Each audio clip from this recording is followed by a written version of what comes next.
Financial markets పై పట్టు సాధించాలనుకునే వాళ్ళు Revanth conduct చేసే వెబినార్ కోసం ఈ నెంబర్ కి కాల్ చేయండి. సుమన్ టీవీ ప్రేక్షకులకు నమస్కారం. నేను మీ రేవంత్ చలమల. ఈ రోజు గురువారం నాడు సర్ప్రైజింగ్ గా మార్కెట్ ఇంత రెడ్ గా టర్న్ అయిపోయింది. దానికి గల కారణం అదానీ గ్రూప్స్. అదానీ మీద కంటిన్యూస్ గా ఎలిగేషన్స్ వస్తూనే ఉన్నాయి. హిండెన్బర్గ్ తర్వాత ఇప్పుడు అమెరికన్ గవర్నమెంట్. ఇంతకు ముందు హిండెన్బర్గ్ అంటే ఒక ప్రైవేట్ సంస్థ, కానీ ఇప్పుడు డైరెక్ట్ గా కోర్టులోనే కేసు పడ్డది. అంటే డైరెక్ట్ గా గవర్నమెంటే ఫైట్ చేస్తుంది. అసలు first US government, American government మన అదానీ గారి మీద కేసు అవ్వడానికి గల కారణాలు ఏంటి? సో మేజర్ గా మనకు కనిపిస్తున్న ప్రధానమైన కారణం, వాళ్ళు ఇండియన్ గవర్నమెంట్ అఫీషియల్స్ కి ఒక పెద్ద సోలార్ ప్రాజెక్టు కోసం 228 బిలియన్ లంచంగా ఇస్తాము అని చెప్పి ఒప్పందం చేసుకున్నట్టుగా వాళ్ళు వేస్తున్నటువంటి ఆరోపణలు. అంటే దాదాపుగా 1750 కోట్ల రూపాయల వరకు కూడా లంచంగా ఇస్తాము అని చెప్పి ఒప్పందం చేసుకున్నట్టుగా చూపిస్తున్నారు. సో ఆ డబ్బుల్ని సమకూర్చడం కోసం అటు ఇన్వెస్టర్లకు కానీ బ్యాంకర్స్కి కానీ రకరకాల రీజన్స్ చెప్పి డబ్బుల్ని సమకూరుస్తున్నట్టుగా వాళ్ళు చూపిస్తున్నారు. సో బేసిక్గా వాళ్ళు ఇక్కడ ఇండియన్ గవర్నమెంట్కి లంచం ఇస్తే అమెరికన్ గవర్నమెంట్ ప్రాక్టికల్గా ఇన్వాల్వ్ అవ్వాల్సిన అవసరం ఉండదు. కాకపోతే వాళ్ళు చెప్తుంది ఏంటి అని అంటే, సో ఇందులో ఏ డబ్బులైతే ఇన్వాల్వ్ అయ్యి ఉన్నాయో ఆ డబ్బుల్లో అమెరికన్ ఇన్వెస్టర్స్ యొక్క డబ్బులు కూడా ఉన్నాయి. సో బేసిక్గా దాని గురించి వాళ్ళు ఇన్వాల్వ్ అయ్యారని చెప్తున్నారు. సో దానికోసం అని చెప్పి వాళ్ళ దగ్గర ఒక స్పెషల్ యాక్ట్ ఉంది, foreign corrupt practices act. So act ఏం చెప్తుంది అని అంటే, అమెరికన్ కంపెనీస్ కానీ అమెరికన్ వ్యక్తులు కానీ ఎవరైనా విదేశాల్లో, అంటే అమెరికన్స్ ఎవరైనా కానీ వేరే దేశాల్లో కరప్షన్ చేయకుండా నియంత్రించడం కోసం తయారు చేసినటువంటి ఒక యాక్ట్. సో వాళ్ళ యాక్ట్ ప్రకారం అక్కడ కొంత డబ్బులు ఇన్వాల్వ్మెంట్ ఉంది కాబట్టి ఆ బేసిస్ మీద ఈ కేసును వాళ్ళు ఫైల్ చేస్తున్నట్టుగా కనిపిస్తోంది. సో బేసిక్గా మన ఇండియన్ గవర్నమెంట్ అంటే ఇండియాలోకి వచ్చి వాళ్ళు అదానీ గారిని అరెస్ట్ చేసే అవకాశం ఉందా? సో బేసిక్గా యుఎస్ గవర్నమెంట్ కానీ ఇండియన్ గవర్నమెంట్కి మధ్యలో సో ఈ కేసెస్ రిలేటెడ్ ఖైదులను ఎక్స్చేంజ్ చేసుకోవడానికి ఒక్క ఒప్పందం అయితే ఉంది. సో అది జనరల్గా అందరి విషయంలో ఇంప్లిమెంట్ అయినంత ఈజీగా ఇంప్లిమెంట్ అవుతుందా అని అంటే కాకపోయి ఉండొచ్చు కూడా. సో దీన్ని మనం ఏ విధంగా చూడాలి? నా దృష్టిలో అయితే ఇది ఒక పొలిటికల్ స్ట్రాటజీగా మాత్రమే కనిపిస్తుంది. సో ఎప్పుడైతే ట్రంప్ విన్ అయ్యారో అప్పుడు అదానీ గారు ఎక్స్లో ఒక పోస్ట్ పెట్టారు, కంగ్రాచులేట్ చేస్తూ ఒక $10 బిలియన్ తోటి మేము యుఎస్లో ఒక కంపెనీని స్టార్ట్ చేసి ఒక ఎస్టాబ్లిష్మెంట్ పెడుతూ దాదాపు 15,000 మందికి ఉద్యోగాలు కూడా కల్పిస్తాము అని ఒక విషయం గురించి కూడా మాట్లాడారు. సో బేసిక్ ఇప్పుడు మనం దానికి ఇంకో సైడ్ చూస్తుంటే బైడెన్ గారి టీమే ఈ పర్టికులర్గా ఈ కేసు రిలేటెడ్ అంతా కూడా ఆపరేట్ చేస్తున్నట్టుగా కనిపిస్తుంది. మేబీ జనవరి తర్వాత ఒకసారి మళ్ళీ ట్రంప్ గారు వచ్చిన తర్వాత ఈ కేసు ఎలాంటి మలుపులు తిరుగుతుందని అయితే మనం చెప్పలేము. కాకపోతే హిండెన్బర్గ్ రిపోర్ట్ లాగా చిన్న ఒక కేసు లాగా అయితే చూడటానికి కుదరదు. సహజంగా హిండెన్బర్గ్ అనేది ఒక ప్రైవేట్ కంపెనీ, వాళ్ళ లాభాల కోసం వాళ్ళు చేస్తారు, వాళ్ళ ఒక షార్ట్ సెల్లర్స్. సో డెఫినెట్ గా వాళ్ళు ఏదో ఒక అభియోగాన్ని మోపి వాళ్ళు దాని మీద లాభాన్ని సంపాదించుకుంటారు. కానీ అదే మనం ఒక గవర్నమెంట్ ఒక కోర్టే ఈ కేసును ముందరికి తీసుకొచ్చింది అని అంటే డెఫినెట్ గా అందులో ఎంతో కొంత సీరియస్నెస్ ఉండడానికి అయితే అవకాశం ఉంటుంది. వాళ్ళు దేన్నైనా యాక్సెస్ చేసే సత్తా ఉన్నవాళ్ళు. సో బేసిక్ గా ఈ కేసు పొలిటికల్ గా ఎన్ని యాంగిల్స్ మారుతుంది అనేది మనకు తెలియదు.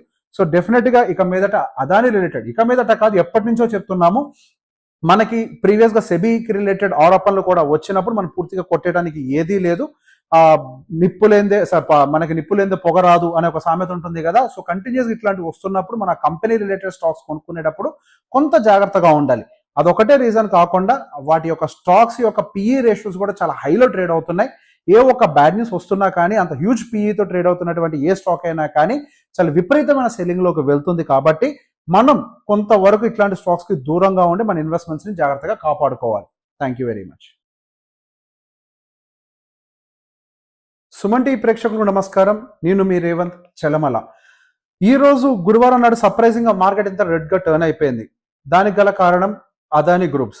అదానీ మీద కంటిన్యూస్ గా ఎలిగేషన్స్ వస్తూనే ఉన్నాయి. హిండెన్బర్గ్ తర్వాత ఇప్పుడు అమెరికన్ గవర్నమెంట్. ఇంతకు ముందు హిండెన్బర్గ్ అంటే ఒక ప్రైవేట్ సంస్థ, కానీ ఇప్పుడు డైరెక్ట్ గా కోర్టులోనే కేసు పడ్డది. అంటే డైరెక్ట్ గా గవర్నమెంటే ఫైట్ చేస్తుంది. అసలు first US government, American government మన అదానీ గారి మీద కేసు అవ్వడానికి గల కారణాలు ఏంటి? సో మేజర్ గా మనకు కనిపిస్తున్న ప్రధానమైన కారణం, వాళ్ళు ఇండియన్ గవర్నమెంట్ అఫీషియల్స్ కి ఒక పెద్ద సోలార్ ప్రాజెక్టు కోసం 228 బిలియన్ లంచంగా ఇస్తాము అని చెప్పి ఒప్పందం చేసుకున్నట్టుగా వాళ్ళు వేస్తున్నటువంటి ఆరోపణలు. అంటే దాదాపుగా 1750 కోట్ల రూపాయల వరకు కూడా లంచంగా ఇస్తాము అని చెప్పి ఒప్పందం చేసుకున్నట్టుగా చూపిస్తున్నారు. సో ఆ డబ్బుల్ని సమకూర్చడం కోసం అటు ఇన్వెస్టర్లకు కానీ బ్యాంకర్స్కి కానీ రకరకాల రీజన్స్ చెప్పి డబ్బుల్ని సమకూరుస్తున్నట్టుగా వాళ్ళు చూపిస్తున్నారు.